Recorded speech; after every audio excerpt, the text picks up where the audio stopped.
26 ರಾಜ್ಯಸಭಾ ಸ್ಥಾನಗಳಿಗೆ ನಡೆಯುವ ಚುನಾವಣೆಗಳು ರಾಷ್ಟ್ರೀಯ ರಾಜಕೀಯ ಚಿತ್ರಣವನ್ನ ಸ್ವಲ್ಪ ಮಟ್ಟಿಗೆ ಬದಲಾಯಿಸಲಿವೆ. ಜೂನ್ 18ರಂದು 12 ರಾಜ್ಯಗಳ 26 ಸ್ಥಾನಗಳಿಗೆ ಮತದಾನ ನಡೆಯಲಿದೆ ಅಂತ ಚುನಾವಣಾ ಆಯೋಗ ಘೋಷಿಸಿದೆ. ಈ ಚುನಾವಣೆಯಲ್ಲಿ ಎನ್ಡಿಎ 1 ಸ್ಥಾನವನ್ನ ಕಳೆದುಕೊಳ್ಳುವ ನಿರೀಕ್ಷೆ ಇದ್ರೂ ಕಾಂಗ್ರೆಸ್ ಪಾಳೆಯ ಒಟ್ಟಾರೆಯಾಗಿ ಲಾಭ ಪಡೆಯುವ ನಿರೀಕ್ಷೆ ಇದೆ. ಹಾಗಾದ್ರೆ ಯಾವ ಸ್ಥಾನಗಳು ಯಾವಾಗ ಖಾಲಿಯಾಗುತ್ತವೆ ಅಂತ ನೋಡ್ತಾ ಹೋಗೋದಾದ್ರೆ, ಯಾವ ಸ್ಥಾನಗಳು ಯಾವಾಗ ಖಾಲಿಯಾಗುತ್ತೆ ಅಂತ ನೋಡೋಣ.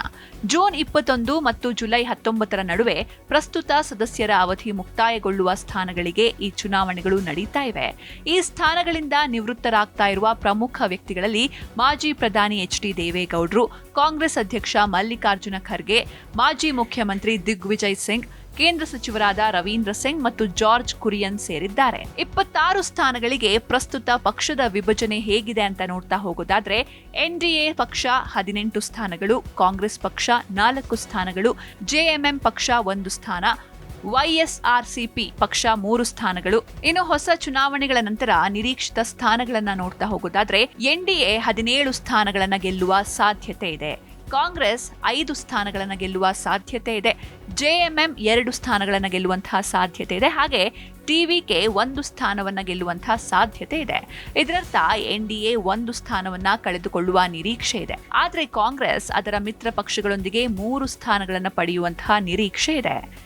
ಇನ್ನು ರಾಜ್ಯಸಭೆಯಲ್ಲಿ ಒಟ್ಟು ಸಂಖ್ಯೆಯ ಲೆಕ್ಕಾಚಾರವನ್ನ ನೋಡ್ತಾ ಹೋಗೋದಾದ್ರೆ, 244 ಸದಸ್ಯರ ರಾಜ್ಯಸಭೆಯಲ್ಲಿ ಪ್ರಸ್ತುತ ಎನ್ಡಿಎನಲ್ಲಿ 149 ಸಂಸದರಿದ್ದಾರೆ. ವಿರೋಧ ಪಕ್ಷ ಅಂದ್ರೆ ಕಾಂಗ್ರೆಸ್ ನೇತೃತ್ವದ ಪಕ್ಷದಲ್ಲಿ 78 ಸಂಸದರಿದ್ದಾರೆ. ಇನ್ನು ಪ್ರಾದೇಶಿಕ ಪಕ್ಷಗಳಲ್ಲಿ 17 ಸಂಸದರಿದ್ದಾರೆ. ಹಾಗಾದ್ರೆ ಈ ಚುನಾವಣೆಗಳು ಎಲ್ಲಿ ನಡೀತಾ ಇವೆ ಅಂತ ನೋಡ್ತಾ ಹೋಗೋಣ. ಜೂನ್ 18ರಂದು ನಡೆಯಲಿರುವ ಚುನಾವಣೆಗಳು ಈ ಕೆಳಗಿನ ರಾಜ್ಯಗಳ ಸ್ಥಾನಗಳಿಗೆ ನಡೆಯಲಿವೆ. ಆಂಧ್ರ ಪ್ರದೇಶದ 4 ಸ್ಥಾನಗಳು, ಗುಜರಾತ್ನ 4 ಸ್ಥಾನಗಳು, ಕರ್ನಾಟಕದ 4 ಸ್ಥಾನಗಳು, ಮಧ್ಯಪ್ರದೇಶದ 3 ಸ್ಥಾನಗಳು, ರಾಜಸ್ಥಾನದ 3 ಸ್ಥಾನಗಳು, ಜಾರ್ಖಂಡ್ನ 2 ಸ್ಥಾನಗಳು, ಮಣಿಪುರದ 1 ಸ್ಥಾನ, ಮೇಘಾಲಯದ 1 ಸ್ಥಾನ, ಅರುಣಾಚಲ ಪ್ರದೇಶದ 1 ಸ್ಥಾನ, ಮಿಜೋರಾಂನ 1 ಸ್ಥಾನ, ಮಹಾರಾಷ್ಟ್ರದ 1 ಸ್ಥಾನ, ತಮಿಳುನಾಡಿನ 1 ಸ್ಥಾನಗಳಿಗೆ ನಡೆಯುತ್ತೆ. ನಾಮನಿರ್ದೇಶನಗಳಿಗೆ ಕೊನೆಯ ದಿನಾಂಕ ಜೂನ್ 8ನೇ ತಾರೀಕು. ಹಾಗಾದ್ರೆ ಯಾವ ರಾಜ್ಯದಲ್ಲಿ ಯಾರಿಗೆ ಮೇಲುಗೈ ಸದ್ಯಕ್ಕೆ ಇದೆ ಅಂತ ನೋಡ್ತಾ ಹೋಗೋದಾದ್ರೆ, ಮೊದಲನೇದಾಗಿ ಆಂಧ್ರ ಪ್ರದೇಶ. ಈ ರಾಜ್ಯದಲ್ಲಿ 4 ಸ್ಥಾನಗಳು ಖಾಲಿಯಾಗ್ತಾ ಇವೆ ಮತ್ತು ಪ್ರಸ್ತುತ ವಿಧಾನಸಭಾ ಸಮೀಕರಣದ ಆಧಾರದ ಮೇಲೆ ಟಿಡಿಪಿ ಎಲ್ಲಾ 4 ಸ್ಥಾನಗಳನ್ನ ಗೆಲ್ಲುವ ಸಾಧ್ಯತೆ ಇದೆ. ವೈಎಸ್ಆರ್ಸಿಪಿ ಪ್ರಸ್ತುತ 3 ಸ್ಥಾನಗಳನ್ನು ಹೊಂದಿದೆ. ಈ ಚುನಾವಣೆಯ ನಂತರ ಅವು ಕೂಡ ಕಳೆದು ಹೋಗುತ್ತವೆ. ಇದು ವೈಎಸ್ಆರ್ಸಿಪಿಗೆ ನೇರವಾಗಿ ಹಾನಿ ಮಾಡುತ್ತೆ ಮತ್ತು ರಾಜ್ಯಸಭೆಯಲ್ಲಿ ಟಿಡಿಪಿಯ ಬಲವನ್ನ ಹೆಚ್ಚಿಸುತ್ತೆ. ಗುಜರಾತ್ ರಾಜ್ಯ. ಗುಜರಾತ್ನ 4 ಸ್ಥಾನಗಳನ್ನ ಕುರಿತು ನೋಡ್ತಾ ಹೋಗೋದಾದ್ರೆ, ಬಿಜೆಪಿ ಅಂದ್ರೆ ಎನ್ಡಿಎ ಎಲ್ಲಾ 4 ಸ್ಥಾನಗಳನ್ನ ಗೆಲ್ಲುವ ನಿರೀಕ್ಷೆ ಇದೆ. ಇಲ್ಲಿನ ವಿಧಾನಸಭೆಯಲ್ಲಿ ಬಿಜೆಪಿ ಸ್ಪಷ್ಟ ಬಹುಮತ ಹೊಂದಿದ್ದು, ಆದ್ದರಿಂದ ಯಾವುದೇ ಗಮನಾರ್ಹ ಲಾಭದ ಸಾಧ್ಯತೆ ಇಲ್ಲ.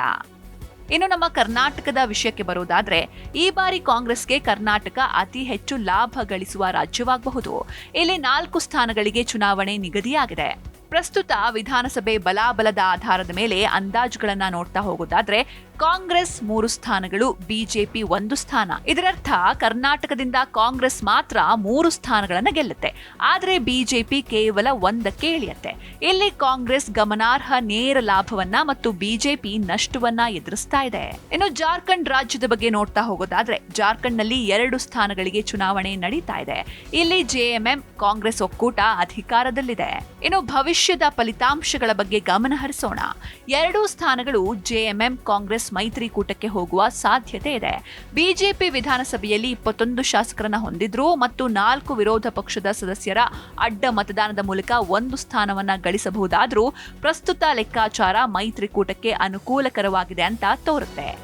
ಇನ್ನು ಮಧ್ಯಪ್ರದೇಶದ ವಿಚಾರಕ್ಕೆ ಬಂದ್ರೆ, ಮಧ್ಯಪ್ರದೇಶದಲ್ಲಿ 3 ಸ್ಥಾನಗಳಿಗೆ, ಇದರಲ್ಲಿ ಬಿಜೆಪಿ 2 ಸ್ಥಾನಗಳು, ಕಾಂಗ್ರೆಸ್ 1 ಸ್ಥಾನ. ಅಂದ್ರೆ ಬಿಜೆಪಿಗೆ ಇಲ್ಲಿ ಸ್ಪಷ್ಟ ಬಹುಮತ ಇದೆ, ಆದ್ರೆ ಕಾಂಗ್ರೆಸ್ಗೆ 1ದೇ ಸ್ಥಾನವಿದ್ರೂ ಅದರ ಸಂಖ್ಯೆ ಹೆಚ್ಚಾಗುತ್ತೆ.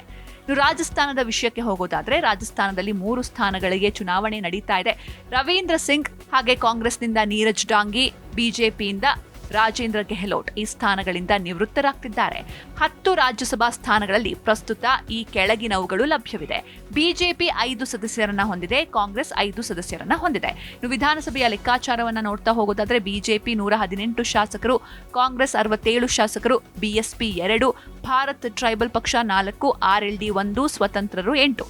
ಈ ಲೆಕ್ಕಾಚಾರದಂತೆ ನಡೆದ್ರೆ ಬಿಜೆಪಿ 2 ಸ್ಥಾನಗಳು, ಕಾಂಗ್ರೆಸ್ 1 ಸ್ಥಾನ. ಅಂದ್ರೆ ಬಿಜೆಪಿ ಇಲ್ಲಿ ತನ್ನ ಮುನ್ನಡೆಯನ್ನ ಕಾಯ್ದುಕೊಳ್ಳುತ್ತೆ, ಆದ್ರೆ ಕಾಂಗ್ರೆಸ್ ಕೂಡ ತನ್ನ ಅಸ್ತಿತ್ವವನ್ನ ಕಾಯ್ದುಕೊಳ್ಳುತ್ತೆ. ಇನ್ನು ಈಶಾನ್ಯ ರಾಜ್ಯಗಳ ಬಗ್ಗೆ ಗಮನ ಹರಿಸೋಣ. ಈಶಾನ್ಯ ರಾಜ್ಯಗಳಂದ್ರೆ ಅಲ್ಲಿ ಮಣಿಪುರ, ಮೇಘಾಲಯ, ಅರುಣಾಚಲ ಪ್ರದೇಶ ಮತ್ತು ಮಿಜೋರಾಂ. ಈ ಬಗ್ಗೆ ನೋಡ್ತಾ ಹೋಗೋದಾದ್ರೆ ಈ 4 ರಾಜ್ಯಗಳಲ್ಲಿ ತಲಾ 1 ಸ್ಥಾನಕ್ಕೆ ಚುನಾವಣೆ ನಡೆಯಲಿದೆ.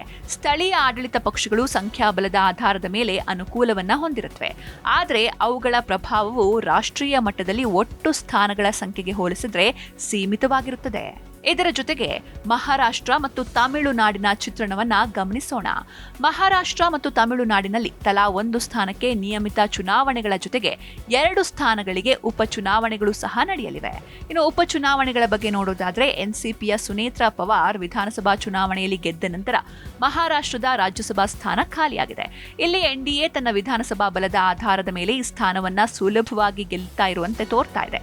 ಈ ಸ್ಥಾನದ ಅವಧಿ ಜುಲೈ 4, 2028 ಇರುತ್ತದೆ. ಇನ್ನು ತಮಿಳುನಾಡಿನಲ್ಲಿ ಎಐಎಡಿಎಂಕೆಯ ಸಿವಿ ಷಣ್ಮುಗಂ ವಿಧಾನಸಭೆಗೆ ಪ್ರವೇಶಿಸಿದ ನಂತರ ರಾಜ್ಯಸಭಾ ಸ್ಥಾನ ಖಾಲಿಯಾಗಿದೆ. ಮುಂಬರುವ ಉಪಚುನಾವಣೆಯಲ್ಲಿ ಈ ಸ್ಥಾನ ಟಿವಿಕೆಗೆ ಹೋಗುವ ಸಾಧ್ಯತೆ ಇದೆ. ಈ ಸ್ಥಾನದ ಅವಧಿ ಜೂನ್ 29, 2028 ಇರುತ್ತೆ.